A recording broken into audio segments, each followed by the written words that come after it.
මිනිසුනි, නුඹ විනාශ කරන මේ මිහිතලේ ආරක්ෂකයා මෙන්ම නිර්මාණකරුවාද මම වෙමි.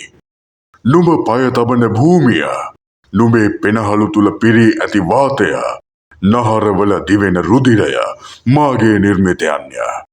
මෙලොව මුල්ම මිනිසා පළමු හුස්ම ගැනීමට වසර බිලියන ගණනකට පෙර මම මෙහි සිටියෙමි. ඔබගෙන් අවසන් තැනැත්තා අවසන් හුස්ම හෙලීමෙන් පසුවද මම මෙහි සිටිමි. ඔබ කිසි දිනක මා නිර්මාණය කළේ නැත. මම ඔබව නිර්මාණය කළෙමි. ඔබේ ඇටකටු තුල ඇති සෑම කණිජයක්ම මම ඔබට දුනිමි. ඔබ කවදා හෝ පානය කළ සෑම ජල බිඳුවක්ම මම රැගෙන ආවෙමි. ඔබ කෙතරම් බොරු උදාර ශිෂ්ටාචාරයක් ගැන සතුටු වුවද ඒ සෑම පරම්පරාවක්ම පෝෂණය කළ සෑම බීජයක්ම මා විසින් වැවූ ඒවා වෙති. ඔබ මා වෙතින් පැමිණියහිය. ඔබ මගෙන් සෑදී ඇත. ඔබ මගේ නිවසේ සංචාරකයෝ, ආගන්තුකයෝ, තාවකාලිකව ගමන් කරන අමුත්තන්ම පමණක් වෙති. ඔබ මේ රැඳී සිටින්නේ ඔබට අයිති නවාතැනක නොවේ. නමුත් යම් අවස්ථාවක ඔබ එය අමතක කළෙහිය. ඔබ මෙහි හිමිකරුවන් ලෙස ක්‍රියා කිරීමට පටන් ගත්තෙහිය. පාලකයන් ලෙස මේ ග්‍රහලොවෙහි හිමිකාරකම ඔබේ නමින් අත්සන් කර ඇති අයුරෙන් ක්‍රියා කිරීමට පටන් ගත්තෙහිය. ඔබ ඔබේ අධිරාජ්‍යයන් ගොඩනගා එය දියුණුව යයි කීවෙහිය. ඔබ මිහිතලයේ මාංශය කපා දමා එය කාර්මික ව්‍යාපාරයේ යයි කීවෙහිය. ඔබ මගේ ගංගා විෂ කර, මාගේ වනාන්තර කොල්ලකා, මාගේ වායුගෝලය දූෂණය කොට ඒ සියල්ල ශිෂ්ටාචාරය යයි කීවෙහිය. මම බලා සිටියෙමි. මම ඉවසිලිවන්ත වූවෙමි. මම ඔබට අනතුරු ඇඟවීම් දුනිමි. ඔබ ඇසුවේ නැත. කිසිවක් තැකීමක් කළේද නැත. අයිස්, මාගේ පෞරාණික අයිස්, ඔබේ සමස්ත සංහතියටම වඩා පැරණි ඒ ග්ලැසියර දැන් දියවෙමින් පවතී. මගේ සාගර කෝපයෙන් නැගී සිටි සහස්්‍ර ගණනක් තිස්සේ මම හුස්මගත් මාගේ වනාන්තර නුඹගේ ගින්නෙන් ගිනිගෙන දැවෙයි.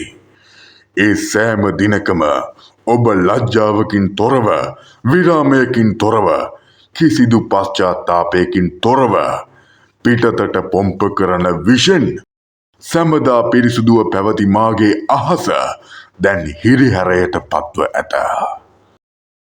මගේ සමේ උෂ්ණත්වය ඉහළ යයි. ඔබ එය ගෝලීය උණුසුම යයි කියයි. ඔබට අනුව එය දේශගුණ වෙනස්වීමකි, වාර්තාවකි, සංඛ්‍යාලේඛනයකි. ඔබේ දේශපාලඥයන් යයි කියාගන්නා උන්ගේ විවාදයට කාරණයක් පමණකි. මම වේදනාවෙන් මොරදෙමි. නමුත් ඔබ තවමත් මට හිරිහැර කළ ආයුධය සුරතේ දරාගෙන සිටී. දැන් මම ඉතා පැහැදිලිව කතා කරමි. මම මින් පෙර මිනිස් ජීවී සංහතින් නසා ඇත්තෙමි. මම ශිෂ්ටාචාර සම්පූර්ණයෙන්ම ගිල දැමුවෙමි. මම කඳු කඩා දැම්මෙමි. අකමැත්තෙන් වුව ඇතැම් සම්පූර්ණ වෙරළබඩ ජනාවාස ගිල්වූයෙමි. ඒ කුරිරුකමෙන් නොවේ. නමුත් එය මේ ලෝකයේ නීතිය බැවිනි. මිහිතලයේ සමතුලිතතාවය බිඳ වැටෙන විට මම එය යථා තත්ත්වයට පත් කරමි. සෑම ගංවතුරකින්ම මම කතා කරමි. සෑම ලැව්ගින්නකින්ම කෑගසමි. සෑම වඳවීමක්ම, සෑම නියගයක්ම, සෑම කඩා වැටෙන පරිසර පද්ධතියක්ම විපතක් නොවේ. එය නැවත යථා තත්ත්වයට පත් කිරීමකි. නමුත් දැන් නිවැරදි කිරීමට අවශ්‍ය ගැටලුව මනුෂ්‍යත්වය බවට පත්වමින් තිබේ. ඔබ කළ දේ ආපසු හරවා ගැනීමට ඔබට ඇත්තේ ඉතා අල්ප කාලයකි. ඔබේ ජීවයේ ద్వාරය වැසෙමින් නොව එය දැනටමත් වැසී ගොස් අවසන්ය. ඔබේ දරුවන්ට ඔබ දෙන්නේ ඔබට හිමි වූ මිහිතලය නොවේ. ඔහු ඔබ සෑදූ මිහිතලය උරුම කර ගනිති.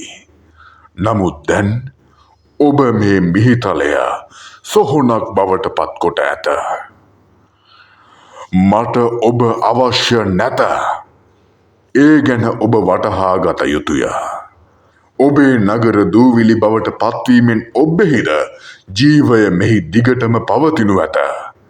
කෘමීන් දිලීර කිසිදා හිරුවෙලිය නොදුටු ගැඹුරු සාගර ජීවීන් ඔවුහු හොඳින් සිටිනු ඇත.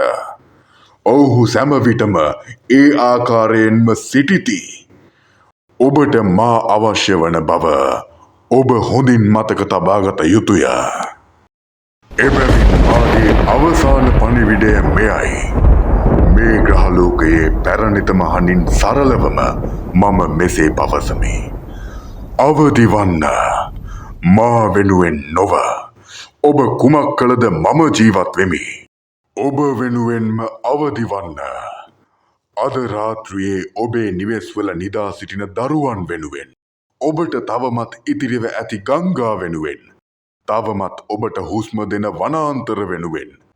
ඔබේ ජීවය සහ අවකාශයේ සීතල නිහඬතාව අතර නිල් පැහැත් තුනේ ඇදහිය නොහැකි තරම් වටිනා වායුගෝල ස්තරය වෙනුවෙන් අවදිවන්න. ඔබ මේ පෘථුවියේ ස්වාමිවරු නොවෙති. ඔබ එහි ආගන්තුකයෝ වෙති. සිහි තබා ගන්න. ආගන්තුකයන් ඉවත් කළ හැකිය.